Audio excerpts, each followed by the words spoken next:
Donnie and Dolly. The team is supported by ableauctions.ca. Closing your business? We can help. The Bayside Oceanfront Resort sponsoring all of our guests today. Looking for the ultimate Vancouver Island getaway?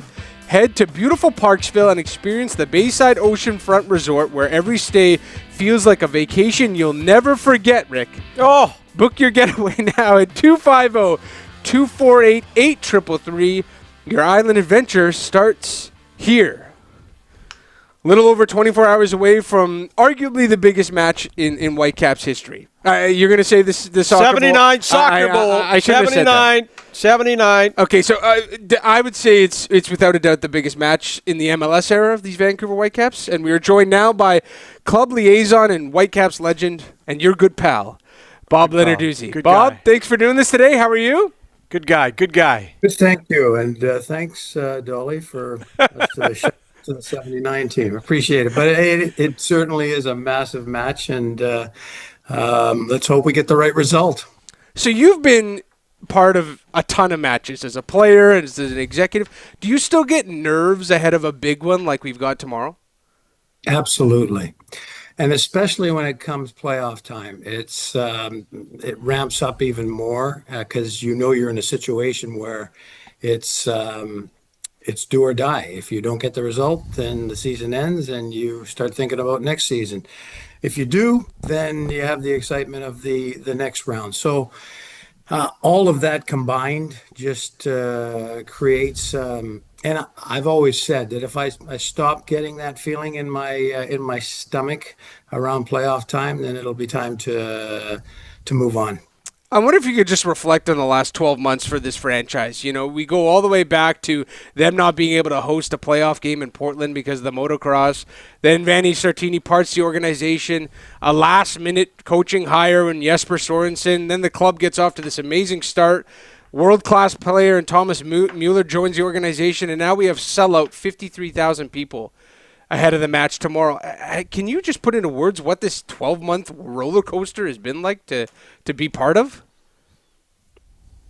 Well, I'm sure that if you were to ask Axel at this stage, could this have happened, he would say yes, and he should, because he needs to be optimistic. But looking at it from the point of view, and you just rattled off all of the things that weren't looking too promising towards the start of the season, and you play. I remember the first game in Costa Rica in CONCACAF Champions League, and I thought watching that we played really, really well. We ended up losing 2-1, gave up a couple of soft goals at the end, but that was the start. That was a hint towards what, well, maybe not what could come, but that the pundits that were picking us to finish last, the MLS pundits at the beginning of the season in our division, they ideally we were going to prove them wrong, and we certainly have done that.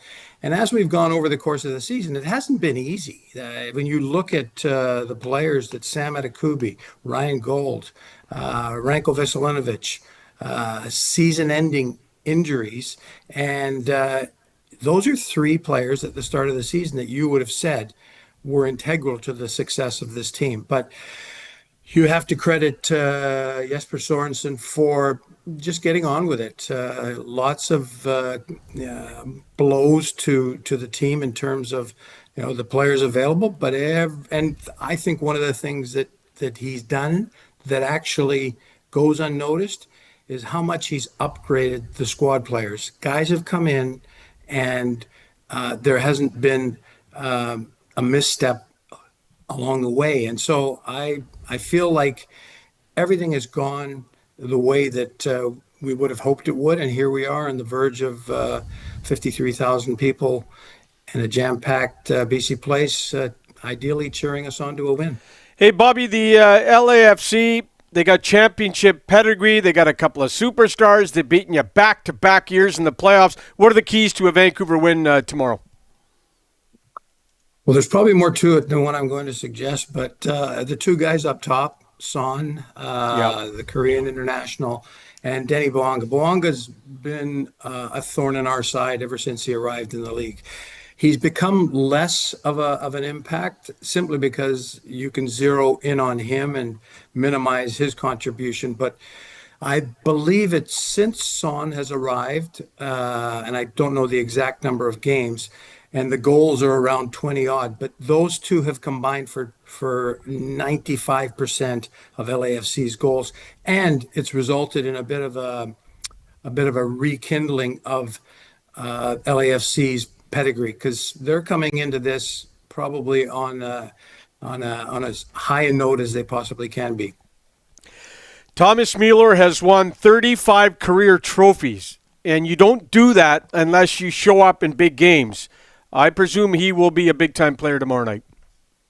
Well, you could tell from the time that he was getting subbed in for his first match. Yeah. I was watching him closely on the sidelines, and he came on, and his hands were gesturing for players to move in, pull out, and you could tell right away that he wasn't going to need a phasing in. And in fact, he scored a goal within 3 minutes of being on that got disallowed, which was unfortunate because that would have been a wonderful start.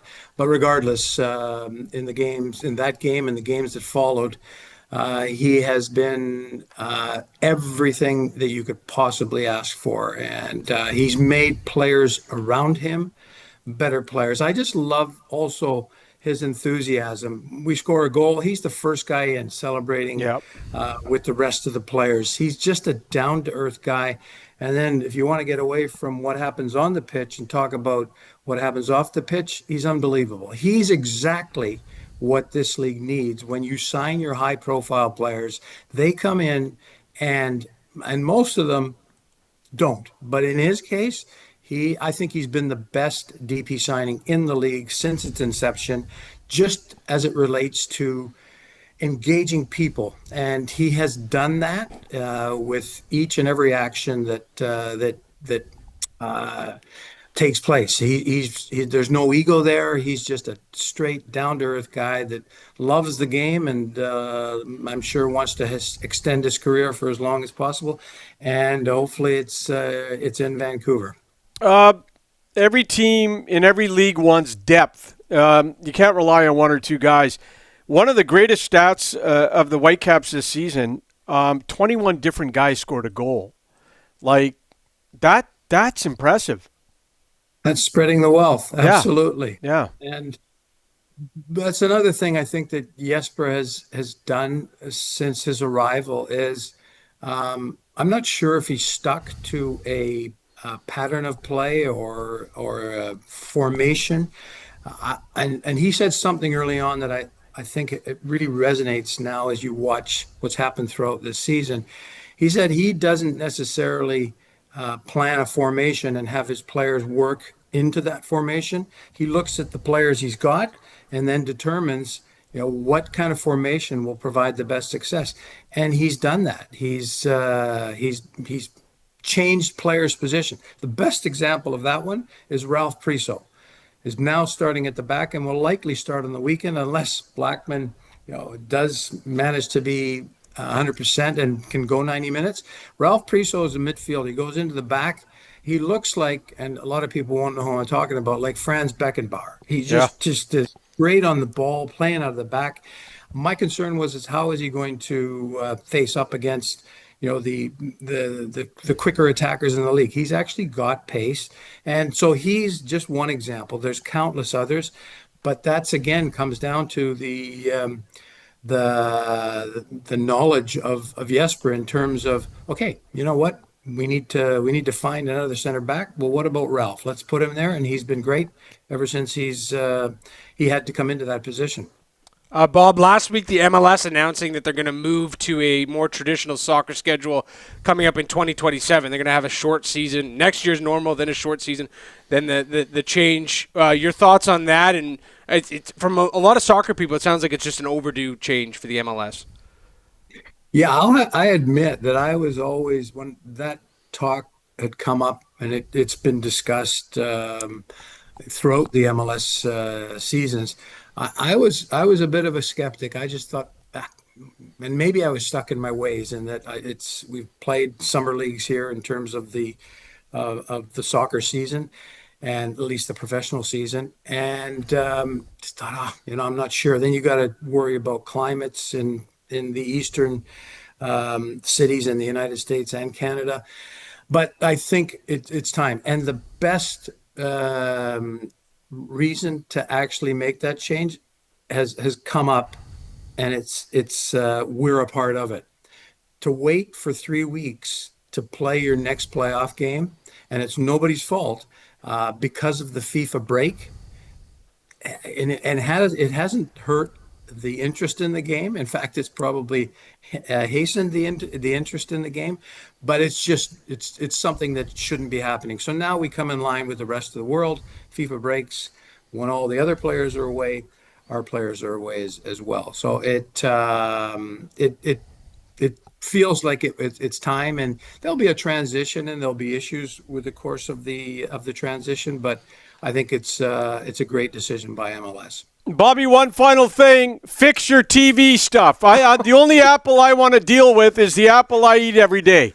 Now listen, fix the television stuff. I'm not going to take an hour to find where the Whitecaps are. Fix it.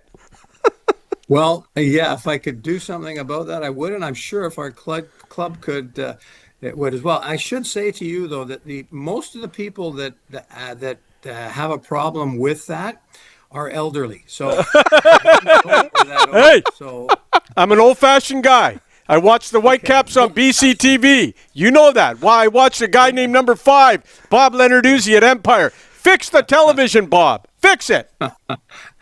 That message you'll get back, I'm sure. All right. There won't be much done about it. All right. He says it's too many wires. Too many wires. That tells you all you need to know about who you're talking to here. I spent 40 minutes trying to find a Whitecaps game once, Bob. Enough is enough. Fix it.